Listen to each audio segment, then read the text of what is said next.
اسرائیل کی الشفا ہسپتال سمیت دیگر طبی مراکز پر بمباری، 13 افراد کی ہلاکت کی اطلاع۔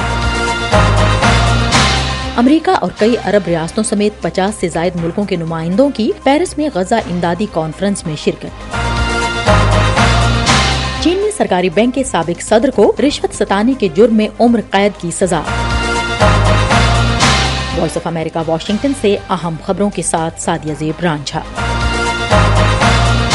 غزہ کے حکام کا کہنا ہے کہ اسرائیل نے جمعے کو غزہ کے 3 ہسپتالوں کے قریب بمباری کی۔ حماس کے زیر انتظام غزہ کی وزارت صحت کا کہنا ہے کہ اسرائیل کے حملے میں 13 افراد ہلاک ہوئے اور اسرائیل نے جمعے کو چند گھنٹوں کے دوران مختلف ہسپتالوں کو نشانہ بنایا۔ رپورٹ کے مطابق اسرائیل کے حملوں کی زد میں آنے والے ہسپتالوں میں غزہ کا سب سے بڑا ہسپتال الشفا بھی شامل ہے۔ اسرائیل کا دعویٰ ہے کہ اس ہسپتال کے نیچے حماس کا خفیہ کمانڈ سینٹر اور سرنگیں ہیں، جبکہ حماس ان الزامات کی تردید کرتی ہے۔ وائٹ ہاؤس نے کہا ہے کہ اسرائیل جمعرات سے شمالی غزہ کے علاقوں میں حماس کے خلاف اپنی فوجی کارروائی میں روزانہ 4 گھنٹے کے وقفے پر عمل شروع کر رہا ہے۔ فلسطینی وزارت صحت نے کہا ہے کہ غزہ میں ہلاک ہونے والے فلسطینیوں کی تعداد 10,818 ہو گئی ہے، جس میں 4,000 سے زیادہ بچے اور 2,000 سے زیادہ خواتین شامل ہیں، جبکہ مزید 2,650 افراد کے لاپتہ ہونے کی اطلاع ہے۔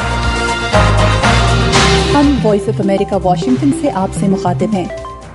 امریکہ اور کئی عرب ریاستوں سمیت 50 سے زائد ملکوں کے نمائندوں کے ساتھ ساتھ مغربی اور مشرق وسطی کے سفارتکاروں، غیر سرکاری تنظیموں اور اقوام متحدہ کے اہلکاروں نے پیرس میں غزہ کے لیے امدادی کانفرنس میں شرکت کی۔ فرانس کے صدر ایمینوئل میکرون نے افتتاحی ریمارکس میں اس بات پر زور دیا کہ تمام زندگیوں کی اہمیت یکساں ہے۔ فرانسیسی صدر کے دفتر نے کہا کہ اسرائیلی حکام کو اس کانفرنس میں مدعو نہیں کیا گیا، لیکن انہیں اس کے بارے میں پیشگی اطلاع دی گئی تھی۔ اس کانفرنس کا مقصد غزہ کی پٹی میں فلسطینیوں کے لیے امدادی کوششوں کو تیز کرنا ہے۔ کانفرنس میں یورپی ملکوں نے غزہ کے لوگوں کے لیے مالی امداد کا وعدہ بھی کیا۔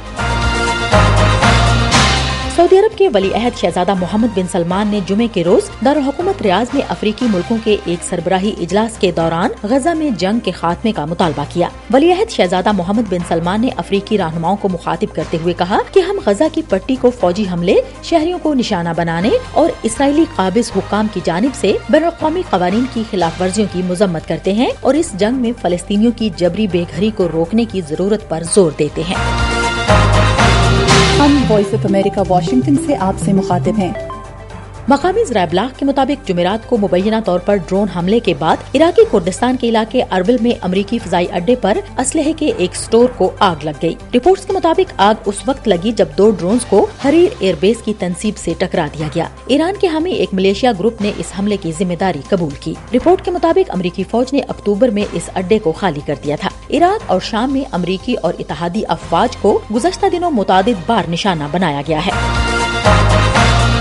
چین نے جمعے کے روز اپنے سب سے بڑے سرکاری بینک کے سابق صدر کو رشوت ستانی کے جرم میں عمر قید کی سزا سنائی۔ سرکاری میڈیا نے رپورٹ میں بتایا کہ یہ ملک کے مالیاتی شعبے میں بدعنوانی کے خلاف مہم کا ایک حصہ ہے۔ سرکاری نشریاتی ادارے CCTV نے رپورٹ کی تفصیلات میں بتایا کہ مشرقی شانڈونگ صوبے کی ایک عدالت نے چائنا سٹیک بینک کے سابق سربراہ سن ڈاشون کو 16 سالوں کے دوران $13 کروڑ مالیت کی جائیداد غیر قانونی طور پر حاصل کرنے کے جرم میں سزا کا فیصلہ سنایا۔ جج نے سن کو ایک مختصر مہلت دیتے ہوئے موت کی سزا سنائی، جو عام طور پر 2 سال کے بعد عمر قید میں تبدیل ہو جاتی ہے۔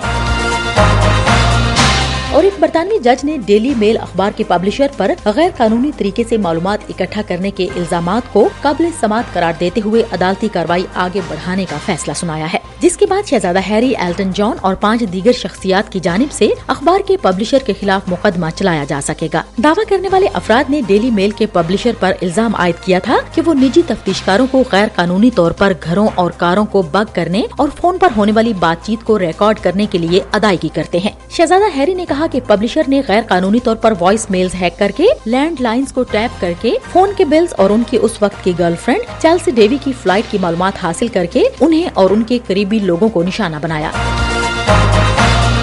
اس کے ساتھ ہی اہم خبروں کا یہ بلیٹن اب ختم ہوتا ہے۔ سعدیہ زیب رانجھا اور ایڈیٹر ندیم یعقوب کو اجازت دیجیے۔